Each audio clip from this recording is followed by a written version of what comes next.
峰哥，现在中日的摩擦冲突还是在，结果没有想到什么？今天日本的杂志放上了这一篇报道，我看了吓一跳，为什么？它这个标题太吓人，他说日中摩擦的意外后果是什么？你看到这个中华系，又看到这个岸是指什么？地下经济，等于是中华系的地下经济现在接受到了大打击，没有想到。今天出事的又是中国人。对，过去来讲的话，大家知道很多的中国游客喜欢去日本玩，所以呢，当高市早苗讲的那一句话，哇，这个紧急状态之后呢，你是不是有机会来介入台海的事情？大家都想说，完蛋了，一定是什么遭殃大企业。一定是日中他们有合作的这些公司一定会倒大霉，就没想到日本的周刊哦，叫 Break Chinese， 日本的周刊，他们今天发表了一个报道，这个报道是什么？是中华系的暗黑地下经济大打击，所以先倒霉的是谁？是黑道。黑道因为日中关系的紧张跟双方的摩擦，没想到他们现在是大斗打击啊！因为过去来讲的话，有很多这些共产党的官员客户，他们现在不敢去日本了。不敢去日本的情况之下，这些官员跟客户是代表什么意思？优质客户，因为他们出手非常的阔绰。而在日本，其实你跟我都有看过这些地下经济，你想想看哦。你每次到银座，你到东京，然后你要去银座逛一逛，你要去23区逛一逛的时候，你会选择什么？你台湾的游客一定是搭这些什么地下铁，或者是你叫 Uber。对。可是你有没有发现，大陆的游客他们都是什么？他们都是坐着阿法，不管距离多近，他都有一台白色的阿法跟着他们去走。那你知道这些阿法是谁开的吗？你以为像我们台湾一样，台湾的经济？台湾的这些车行吗？不是，那个是中国人自己在当地开的车行。他们就讲说，有一间公司，这个叫东京的大巴。好，东京大巴其实他们全部都是运兵车，全部都是阿法。对，他旗下有大概30辆的丰田、Toyota 的阿法，而这30辆的阿法每天就租给这些司机。对，30辆的阿法租给30个司机，然后呢，一天是2万块到2.5块钱一天哦。可是你知道吗？这些司机去哪里？去成田机场去接中国籍的游客到东京都，就可以收多少钱？3万块。所以等于什么意思？太划算了吧！我一天的租金，我只要一趟客人，我就打平了。对，你想想看，他们分成2种，一种就是往来，然后看航班，然后呢跑来跑去，一天可以坐个5、6趟，或者是你把这一组人接过来之后3万，当天再包车哦。当包车的话又是3万，如果你包车一整个礼拜的话是30万。而这些黑社会的公司，他光把这30辆的丰田和阿法丢出去，当做生财工具，稳赚每天稳赚60万日币所以在这种情况之下，因为现在日中摩擦，所以呢，大陆的观光客不去了，那怎么办？黑社会的油水就没了。而这个其实对日本来讲，意外的打击黑社会，因为他们过去都觉得肥大化。什么叫肥大化？就是这些中华系的黑社会、暗黑经济已经越来越肥大化了，已经有点尾大不掉了。而且里面最夸张的是，玉峰哥刚刚还有讲到一件事情，优质客户竟然是共产党的官员，他们竟然什么？他过去在日本的消费非常大，甚至还什么拿收据。他过去他是这样子搞的，结果现在中日摩擦完之后，这些共产党的官员也被挖出来。你们以前多爱去啊！其实他这个东西就像赵和哥讲的，你想想看，澳门他们怎么花钱的，在日本怎么花钱的？只有花别人的钱，吃空饷、报公费，才不会心疼。报公费的。如果你今天要叫我阿法租1个礼拜，我当然舍不得啊！对，我能 Uber 叫一叫，地下铁 Subway 坐一坐。可是如果你今天可以拿收据来抵支，你要不要？当然要，肯定从机场下来就要有这个玉峰哥欢迎您。然后呢，每天做阿法，那这个消费来说的话，对他们当地来说，其实他们的出手是相当的大方。问题是有很多他们是游走在法律边缘。你说这种阿法，你在市区走一走。也就算了，当然我们要讲它是违法的。可是最可怕的是和歌山接连发生了很多的白牌计程车的车祸事件。为什么呢？因为他们的驾驶方式跟一般的我们习惯驾驶方式不一样，而这些白牌车竟然发生了致命的车祸。他们开白牌车，然后在中国的游客，结果呢过弯的时候撞上了货车，中国籍的游客死掉了。而死掉之后呢，人家一看你这个计程车怎么回事？计程车司机也是中国籍的，甚至呢，他们还用一个很奇怪的答辩方式，他就说我没有收钱哦，所以呢，我并不是违法的白牌车，我是想要带送这一个朋友上山，我是帮忙他的啦。对，问题是最后日本警方有查到了，他们的这些钱给你的钱，其实在你出发前，他们在中国大陆的时候已经上网付了。所以代表什么意思？代表说你看到了这么多游客，你以为赚到的是日本人吗？不是，他在日本就已经网络上面预定了中国的白牌车，然后到现场坐的就是中国籍的白牌车，然后给的小费也是给中国人的。中国大陆人的什么司机？除了我们刚才讲的这些交通运输以外，更可怕的一件事情，现在有了什么中国人专用的风俗间，这也是再注意一下这个字，暗黑的。暗黑的。过去来讲，很多中国的游客为什么要去日本玩？你去日本玩，第一个你可以采购日本的东西，山西以外，如果你来歌舞伎町，是不是要去走一下？对，是不是要去欢欢喜喜，晚上夜夜笙歌一下？问题是现在来说的话，很多的这些场所已经不是否日本人跟中国人的，而是中国人专用的，你知道吗？这也是中国人的地下经济。对，而且它是一个闭环经济，跟刚刚的这个计程车一样。对，他们在出发之前就在中国大陆已经预约好了，然后呢，到现场之后马上有专人来服务，你知道吗？他们的风俗所，这个就是他们自己开的，他们自己开。对，这个是中国籍的店长，你知道吗？专门接待访日的中国游客，他们的风俗店就是直接开给中国人。他的民宿以前是希望说，昭和哥你是民宿的主人，然后呢，你把多余的房间，因为日本有很多那种独立的，它就是一栋的，那你自己住1楼，那你上面可以租给人家。中国人就直接把整栋公寓或者是整栋独立的日式套房给买下来，买下来买下来干嘛？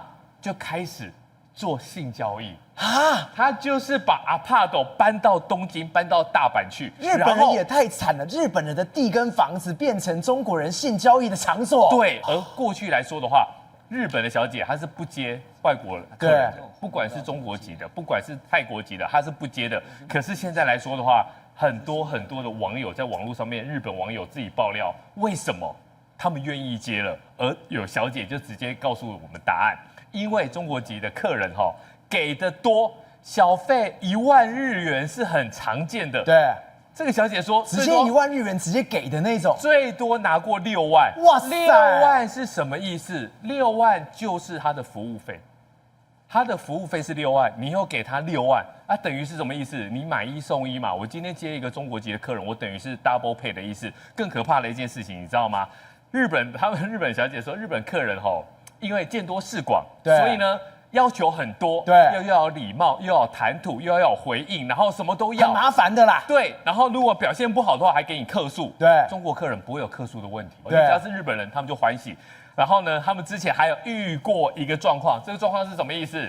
他们会推出那种套餐，就是做2次，可是呢，常常说他们讲说可能1次他就结束，他就 OK 了，所以等于他就可以提早下班。所以你在这来看的话，全部都是暗黑经济。而现在暗黑经济这个闭环被剪断了，被谁剪断了？高市早苗剪断了。现在日中摩擦的情况之下，这些钱恐怕没那么好赚了。国文哥，现在地下经济。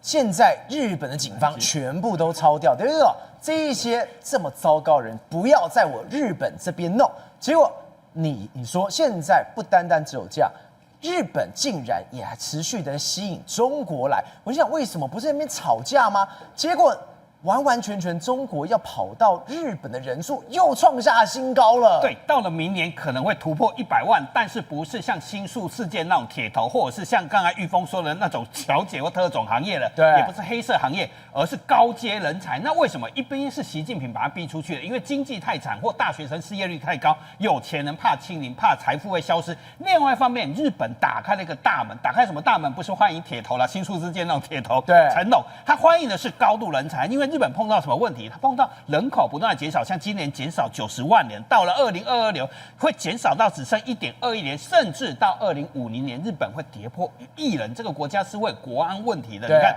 它人数是一路往下滑。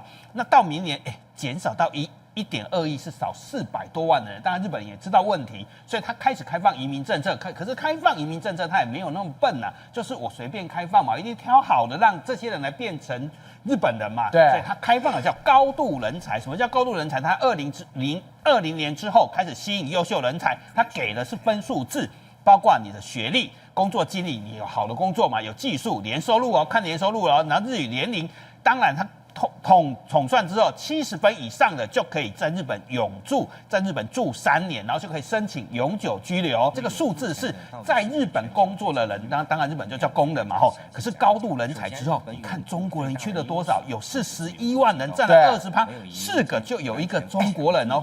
虎生哥，我们看这一大张图，你看这边的都是4%啦、1%啦、7%啦。中国至少是第2名吧，越南25%吧，专门出菲佣、越南移工的，所以中国人是多了，但是重点是他走这个的人是越来越多。为什么叫走这个人越来越多嘛？你看数字的话，2020年到2024年，它的数字是从76万人，真的很惊人，然后成长87万人，光这个政策开放2年人增加了10几万人，到今年要突破100万人，也就是说1年之内成长13万人嘞。有多少中国有钱人跟精英？因为这个分数拿得到人都不是太容易的方式，就能拿到了，都跑来日本了，都跑到日本，所以不是黑色经济、暗黑经济、高市早苗的。那我们在看那个面孔往下去看的时候，就会看到这样的人。当年的上海封控、北京封控，吓坏了一堆中国有钱跟有能力的人。这个叫王军嘛，香港01去访问的嘛，他本来要去新加坡啦或美国这些去，结果跑到福冈之后，发现日本住的还不错，因为吃的也好，然后工作也舒服。然后日本人虽然你日文不好，但是你还是服务的好嘛，那就觉得那我不如移民到日本去了。那选择时间就刚好疫情的时候，那本来移民其实没有那么多嘛。你看到2020年疫情的时候，还一度往下到那这是封控。对，你说这个时候是有往下的，还是往下哦。那时候20年之前其实还一度往下哦，代表移民没有增加那么快哦。可是到了21年当然那时候移动还不方便嘛，中国还在封控嘛，一解封22年就这一根开始猛飙上去耶！2025年已经到了最高峰了，马上就要突破100万，大家都跑了。没错，跑的人越来越多，而且跑的都是像王军这样有能力，以及能够拿到70分，甚至拿到80分的人越来越多啊！再来还有一种人，其实跑得越来越快，就是学生，因为我们知道中国失业率很高嘛，那失业率一高下去，就会发生什么事情？我好不容易考上985大学，我却跑去当试验药的白老鼠，或者是我去送外卖。你毕业即失业，好不容易考上985也没用嘛，不如跑到日本去好就业。所以我们把整个数字摊开来看哦，很可怕的数字哦。光刚才看到有钱人跟工程师移民了，有技术人移民了之外，留学生成长非常快，留学人数从125万人成长到130万人，这9年间成长10万人。同样的数字，你用这个看20年，其实也是在20年之前也是差不多。结果疫情之后，同样一直快速的飙升嘛，一样又是疫情造成的嘛。谁赶走了？还不是近邻政策跟经济搞太差，大量啊！你知道现在夸张到什么地步？你知道吗？日本在中国留学生竟然达到134万人在日本念大学，你知道这比例达到36%，你等于你遇到3个留学生。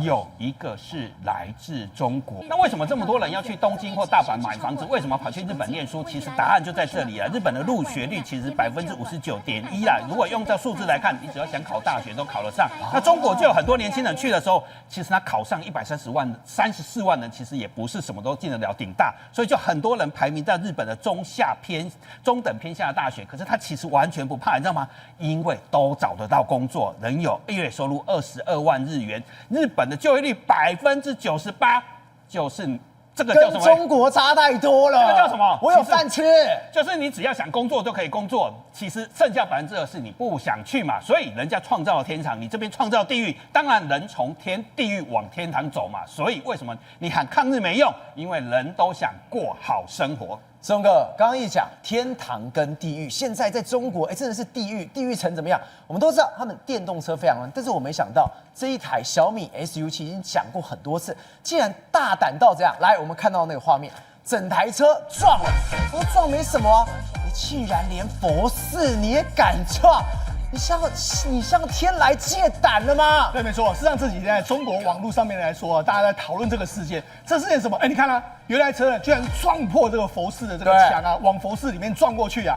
那你赫然一看的话，你看还有南无阿弥陀佛在上面，然后这个车就撞进去了。那撞进去，你仔细来看，这个车怎么长得有点像保时捷？不是，它就是号称向保时捷致敬的这个小米的 SU7，就这样撞进去了。那撞进去来说，它撞的是什么地方？叫上海的这个朱敬的这个东林寺。好，那你看它撞进去的时候，大家第一个时间你看有人在那边拍嘛，马上就在那边拍，到底是怎么一回事啊？那撞进去的时候，人家就说什么？哦，这个他要看这个车子，这个车子，小米的车还蛮不错啦，车身没有受到这个损失啊，然后反而是墙坏掉，然后就网友这边哭手就说，你看小米的这个车 SU7的这个品质过硬，墙不够这个结实。